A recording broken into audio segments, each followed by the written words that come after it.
중국이 홍콩 국가보안법을 직접 만드는 절차에 들어가자 미국이 이를 비판하면서 추가 보복 조치에 나섰습니다. 중국과 미국의 상황이 어떤지 베이징 연결해서 좀 더 자세히 알아보겠습니다.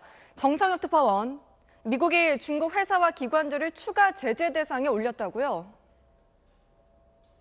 미 상무부가 새로 거래 제한 대상으로 지정한 중국 회사와 기관은 33곳입니다. 이런 조치가 처음은 아니지만 홍콩 국가보안법 제정을 겨냥한 것으로도 해석이 됩니다.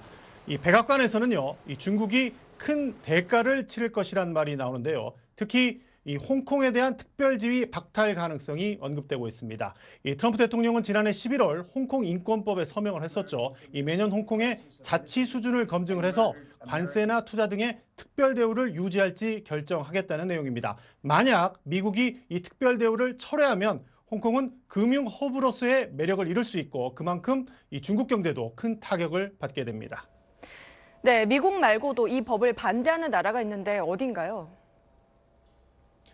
보리스 존슨 영국 총리가 비판 대열에 참여했습니다. 홍콩인들의 참여가 없는 보안법 제정은 안 된다는 겁니다. 영국과 호주, 캐나다 이 영연방 외무장관들도 이 홍콩 자치권의 종말이라며 공동 성명을 냈습니다.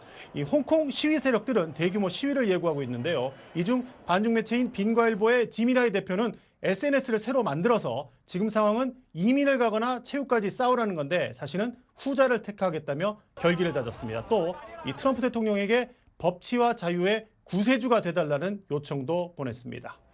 네, 비판이 많은데 중국은 여전히 강경한 태도인가요?